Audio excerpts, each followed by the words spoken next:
गुरुदेव बिना कुछ बोले अपने आसन पर आसीन हो गए। रूहानी लेकिन अफसोस जाहिर करती नजरों से उन सिक्खों को छाना, लेकिन कोई छन नहीं पाया। सब कंकर पत्थर साबित हुए। गुरु महाराज जी सब जानते हुए भी अनजान बनते हुए बोले, बोलो क्या समाचार है? आज किस कारण आसमान में इंद्रधनुष की बजाय काली बदली छाई हुई है? क्या बात है, बताओ। महासिंह को गुरुदेव के मार्मिक वचन न तो समझ ही आए और न ही अच्छे लगे। समझ आते भी तो कैसे? जिस कपड़े पर काला रंग चढ़ गया हो वहां और रंग कैसे चढ़े?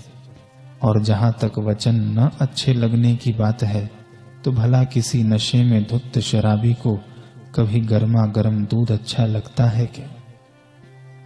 महासिंह सीधा अपनी बात रखता हुआ बोला, महाराज क्षमा करें, अब हमसे और सहन नहीं होता।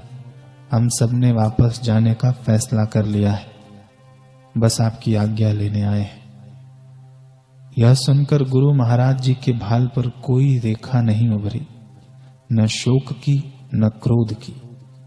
बस गमगीन आंखों ने ही महासिंह को कह डाला, अगर तुम लोगों ने फैसला ले ही लिया है तो फिर मेरी आज्ञा का तो कोई महत्व रह ही नहीं जाता। लेकिन फिर भी आखिरी प्रयास करते हुए गुरु गोविंद सिंह जी ने पूछा, महासिंह क्या तुम लोगों का यह अंतिम फैसला है? अच्छा होता अगर एक बार और सोच लेते। महासिंह झट असभ्य भाषा में बोला, बहुत सोच लिया महाराज, सोच सोच कर तो खोपड़ी खराब हो गई। बस आप आज्ञा दें ताकि हम अपने घर को जाएं। अब एक पल भी यहां और रुकना दुश्वार हो रहा है। बताइए जाएं क्या? गुरु महाराज जी समझ गए कि जिस प्रकार गीला आटा फफूंदी लगने पर बदबू देने लगता है, उसी प्रकार अब महासिंह की बुद्धि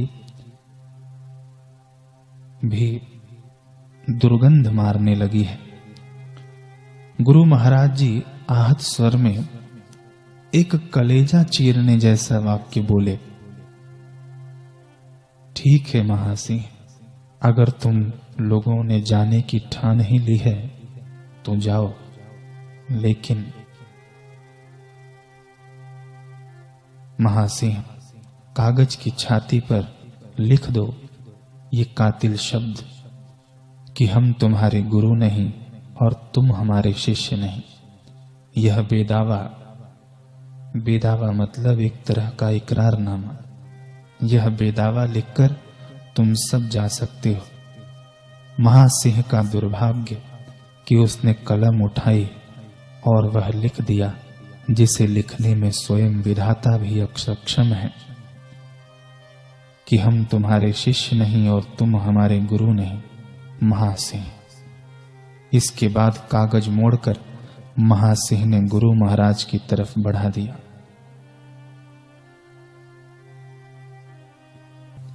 सारी सृष्टि का भार उठाने वाले गुरुदेव को आज यह छोटा सा कागज का टुकड़ा अपने हाथों में लेने में बड़ी दिक्कत महसूस हो रही थी। उनका महासिंह जैसा सिख उन्हें छोड़कर जा रहा था। बिना कुछ कहे हाथ में बेदावा लिए महाराज जी अंदर चले गए। महासिंह अपने साथियों के साथ घर को रवाना हो गया। चंद पलों में ही यह खबर पूरे किले में फैल गई। लोग हैरान और अवाक रह गए। क्या महासिंह गुरु महाराज को छोड़कर भाग गया? साथ में 39 और शिष्य भी चले गए। यह झटका सबके लिए ऐसा था जैसे चवन्नी के ऊपर जोर से घन चला दिया गया हो। सबको अपनी कमर टूटती भासित होने लगी। होती भी कैसे न। महासिंह टूटा था। महासिंह एक जाबाज शिष्य। वैसे भी जब कभी कोई विशाल बरगद का पेड़ गिरता है तो आसपास की फुलवारी तो अपने आप तहस नहस हो जाती है। 1-2 दिन तक तो सभी सिर जोड़कर बातें करते रहे, लेकिन जब पता चला कि महासिंह और अन्य सिखों को मुगल सेना ने सकुशल जाने दिया तो मानो बासी भाजी को तड़का लग गया। एक तो सब 10-12 दिन से भूखे थे, दूसरा महासिंह के जाने से उनके बुलंद हौसले मोम की तरह पिघल चुके थे, तीसरा महासिंह भी सकुशल निकल गया था। इसलिए किला छोड़ने की तमन्ना सभी के दिलों में जोरों से हिलोरे लेने लगी। सभी इकट्ठे हुए और गुरु महाराज जी से किला छोड़ने की जिद करने लगे। हालांकि अभी भी कुछ योद्धा गुरु की रजा में रहने को ही बेहतर मान रहे थे, लेकिन उनकी गिनती इतनी थी जैसे आटे में नमक। गुरु महाराज जी ने कहा, ठीक है, अगर तुम सब भी किला छोड़ने की जिद पर उतारू हो तो चलो तैयारी करो, हम आज ही रात को कूच करेंगे। सब खुश हो गए, जयकारे लगाने लगे। लेकिन इस क्षणिक खुशी में कितना बड़ा गम छुपा हुआ है कोई नहीं जानता था। शाम तक सारा सामान समेट लिया गया और सूर्यास्त होते ही पूरा लश्कर श्री गुरु गोविंद सिंह जी के साथ किले से बाहर निकल आया। मुगल सेनापति वजीद खान ने चुभीली सी हंसी हंसते हुए गुरु जी की फौज को जाने के लिए रास्ता दे दिया। वजीद खां की आंखों में किसी शातिर शिकारी जैसी कपटता साफ झलक रही थी। शिष्य तो कुछ समझ न पाए, लेकिन गुरु महाराज जी आने वाले विकराल समय साफ देख पा रहे थे। रात अंधकारमय थी, आसमान में बिजलियां कड़क कड़क कर शायद आने वाली आपदा पर विलाप कर रही थी। उल्लुओं और चमगादड़ों की फड़फड़ाहट और उनकी डरावनी आवाजें किसी अनहोनी का साफ संकेत दे रही थी। थोड़ी ही देर में पूरी फौज किले से कुछ मील दूर सिरसा नदी तक पहुंच गई। लेकिन यह क्या, नदी तो मानो क्रोध उगल रही थी। उसका पानी अपने खतरे का निशान भी पार कर चुका था।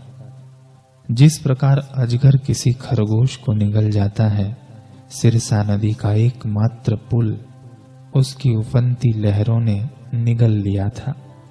सब लोग भी इतनी दूर पैदल चलने के कारण बहुत थक चुके थे। किला छोड़ने की खुशी भूख से आई कमजोरी की भला कहां तक भरपाई कर पाती। लिहाजा सभी नदी के किनारे ही बैठ गए थक कर। लेकिन अचानक घोड़ों की दगड़ दगड़ और हिनहिनाहट ने उन सभी को चौंका दिया। सभी की गर्दनें बगुले की तरह खड़ी हो गई। दिलों की धड़कनें तेज आखिर वही हुआ जिसका संकेत गुरु महाराज जी पहले से ही कर रहे थे। इससे पहले कि सिख सैनिक संभल पाते या मोर्चा ले पाते, दुश्मन का आक्रमण हो गया। मार डालो, काट डालो, कोई बच न पाए की आवाजों से माहौल कंपित हो उठा। जैसे तैसे सिखों ने मुकाबला करने की पूरी कोशिश की, लेकिन वही बात कि भूख के मारे योद्धाओं की तलवारें आज अपने रंग में नहीं थी। अतः चंद क्षणों में ही वहां सिखों की लाशें बिछ गईं। बहुत सारे सिख योद्धा तो घोड़ों समेत नदी में डूब गए। बचे खुचे यूं तितर बितर हो गए जैसे दानों की पोटली फटने पर दाने इधर उधर तितर बितर हो जाते हैं। गुरु महाराज जी की माता और 2 छोटे पुत्र भी गुरु जी से बिछड़ गए। गुरु महाराज जी थोड़े से सैनिकों को साथ लेकर माछीवाड़े के जंगलों से होते हुए खिदराने की डाब नामक स्थान पर पहुंचे। बीच में चमकौर की गाढ़ी में उनके दोनों बड़े पुत्र भी शहीद हो गए। परंतु उधर ही दूसरी तरफ महासिंह और उसके साथी अपने अपने परिवारों में पहुंच चुके थे। सभी सोच रहे थे कि हमारे बच्चे हमसे ऐसे मिलेंगे जैसे घोंसले में वापस लौटने पर चिड़िया से उसके बच्चे चहचहा कर मिलते हैं। माता पिता अपनी गोद में ऐसे पनाह देंगे जैसे एक पेड़ अपनी जड़ों में पानी सहेज लेता है।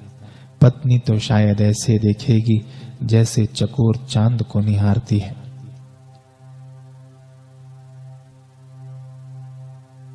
परंतु क्या सच में ऐसा होगा या नहीं?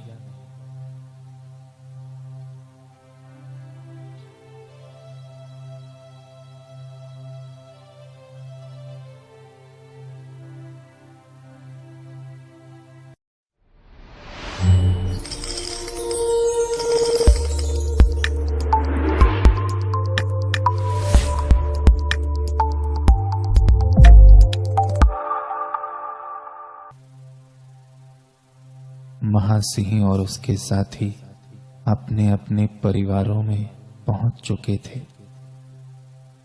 सभी सोच रहे थे कि हमारे बच्चे हमसे ऐसे मिलेंगे जैसे घोंसलों में वापस लौटने पर चिड़िया से उसके बच्चे चहचहा कर मिलते हैं।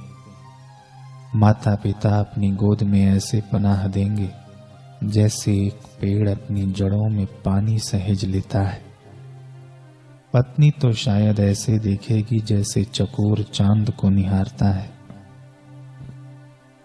और हुआ भी ऐसा ही। परिवार वाले उन्हें देखकर अत्यंत प्रसन्न हुए, लेकिन साथ ही आश्चर्यचकित भी। अचानक ये लोग घर कैसे? क्योंकि घर वाले यह तो अच्छी तरह जानते थे कि गुरु महाराज जी व पूरी सेना को दुश्मनों ने घेर रखा है। गुरु महाराज जी की एक क्रांतिकारी शिष्या माई भागो ने जब यही प्रश्न महासिंह से पूछा तो वह खींच कर बोला, रहने दो माई, क्या करोगी पूरी राम कथा जानकर? बस गनीमत मनाओ कि हम लोग सही सलामत निकल आए, नहीं तो हम भी मरते सड़ते दूसरे सिखों की तरह। हमारे परिवार वालों को शुक्र मनाने दो कि उन्हें उनके हिस्से का पानी मिल गया। इतना सुनना था कि महासिंह के वृद्ध पिता को पूरा माजरा समझने में देर न लगी। उनका तो मानो कलेजा फट गया। बूढ़े कंठ को बेटे की काली करतूत ने और बूढ़ा कर दिया। परंतु फिर भी शरीर की सारी ताकत कंठ पर एकाग्र कर बोले, क्या कहा तूने दगाबाज? क्या पीठ दिखाकर आया है गुरु को? बोल बोल, क्या सच में? अरे तू तो मर्द होकर जनानी से भी गया गुजरा निकला। सरेआम तूने मेरी दाढ़ी उखाड़ डाली। कमबख्त, कुछ तो लिहाज किया होता भगौड़ा होने से पहले। बदमिजाज कहीं का, तेरे जमीर ने बेईमानी करने से तुझे रोका नहीं, ऊपर से बेशर्मों की तरह जुबान चला रहा है कि हम शुक्र मनाएं कि हमें हमारे हिस्से का पानी मिल गया। अरे ना समझ, हम चुल्लू भर पानी के मिलने की खुशी मनाएं या कुआं छूट जाने का मातम करें? अगर कुआं पास में हो तो तुझ जैसे लाखों चुल्लू पानी से भरे जा सकते हैं। तूने कोयले के लिए हीरे को ठोकर मार दी। मुझे शर्म आ रही है तुझे अपनी औलाद कहते। बूढ़े पिता सर पीटते हुए आगे बोले, ओ रब्बा, इस भगोड़े को देखने से पहले मेरी आंखें क्यों नहीं फूट गईं? मुझे मौत क्यों नहीं आ गई? इतना कहकर पिता महासिंह से पीठ फेर वहीं जमीन पर निढाल होकर बैठ गए। महासिंह को मानो अपनी ही तलवार से जख्म मिला। वह घर वापस आया था कि सबको ठंडक दूंगा, लेकिन वह तो स्वयं ही आग में झुलस गया। किसी लुटे व्यापारी की तरह सुन्न सा हो गया। महासिंह से आती बेवफाई की बदबू शायद गोद में बैठे उसके बच्चे को भी अच्छी न लगी। वे उसकी गोद छोड़कर दूर भाग गए। अब महासिंह ने पूरी आस के साथ अपनी पत्नी की ओर देखा। उसे विश्वास था कि वह उसके फैसले का जरूर समर्थन करेगी, लेकिन यह क्या, उसके देखते देखते पत्नी ने अपने माथे का सिंदूर पोंछ डाला। कलाइयों पर सजी रंग बिरंगी चूड़ियों को दीवार पर मार मार कर बेदर्दी से तोड़ दिया। आंसुओं के साथ बहते उसके काजल ने मानो साफ कह दिया कि महासिंह, तूने अपनी इस करतूत से मेरा मुंह ही नहीं किस्मत भी काली कर दी। फिर वह गरजती हुई बोली, तुझ जैसे शौहर की बीवी होने से अच्छा तो बेवा हो जाना है। अब महासिंह की अंतिम उम्मीद थी उसकी मां, इसलिए वाणी में बड़ा प्रेम भर कर बोला, मां, तू तो अपने पुत्र के साथ है ना, लेकिन गाय की तरह सौम्य माता आज किसी जख्मी शेरनी की तरह खूंखार बन चुकी थी। जैसे भोजन में आए कंकर को हम थूक दिया करते हैं, उसने भी महासिंह को ऐसे ही दिल से निकाल दिया था। इसलिए उसका वाक्य पूरा होने से पहले ही मां उस पर बरस पड़ी। मत बोल मुझे मां, अपनी काली जुबान से मुझे सदमा है कि मैं तेरी मां हूं। मुझे मलाल है कि तूने मेरा दूध पिया है। मुझे नहीं पता था कि जिसे मैं अपनी अखियों का तारा समझ रही हूं, असल में वह तो मोतियाबिंद है। मैं सोच ही नहीं सकती थी कि मेरे आंचल में एक जहरीला नाग पल रहा है। हाय रे मेरी खोटी किस्मत, हे मालिक, तूने मेरी कोख हरी ही क्यों की?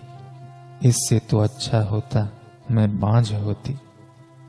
मैंने तो सपना संजोया था कि तू गुरु महाराज के लिए शहीद होकर मेरे कलेजे को ठंडक देगा, लेकिन तूने तो मुझे जीते जी ही जला डाला। आज के बाद हर मां बच्चा जनते वक्त डरेगी कि कहीं उसकी औलाद महासिंह जैसी न हो। जा दूर हो जा मेरी नजरों से, मेरी गोद की तमन्ना रखने वाले। है बुज़दिल, मुझे तो शक है कि धरती भी तेरी लोथ को जगह देगी या नहीं। ऐसा लग रहा था मानो सरस्वती आज राग अलापने की बजाय मां काली बनकर श्राप दे रही हो। अरे तूने तो महासिंह नाम को भी कलंकित कर दिया।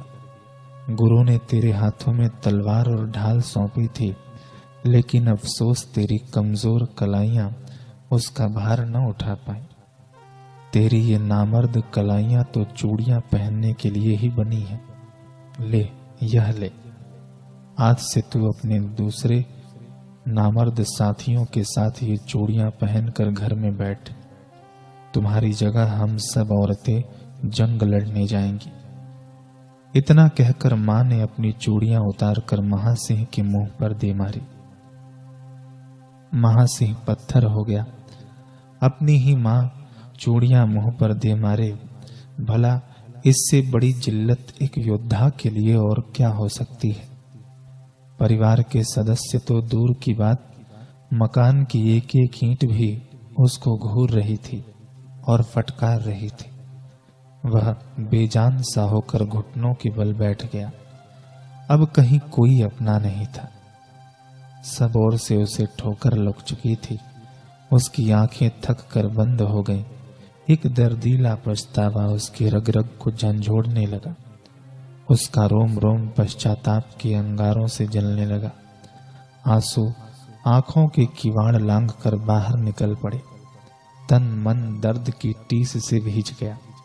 अब घुटनों के बल बैठना भी भारी हो गया और वह वहीं जमीन पर सिर रखकर चिंगाड़ मार मार कर रोने लगा।